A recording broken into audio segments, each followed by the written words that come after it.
சீமான் மிகப்பெரிய ஆபத்து அப்படிங்கிறத எல்லாரும் உணர்ந்தாங்களான்னு தெரியல.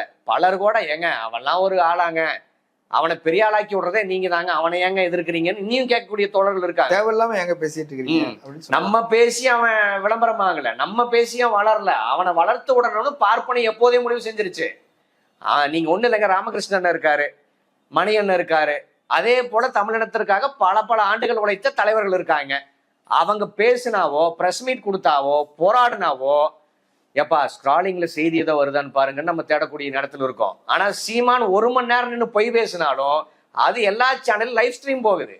ஆக மீடியாக்கள் அவனை தூக்கி கொண்டாடுது. காரணம், மீடியா முதலாளிகளை பார்ப்பனியம் இயக்குது, சீமானை வளர்த்தோட சொல்லி அந்த இன்ஸ்ட்ரக்ஷனை கொடுக்குது. ஆக சீமான் நீங்க நினைத்தாலும் நினைக்காட்டியும் பாப்பான மூலியமாக வளருவான்.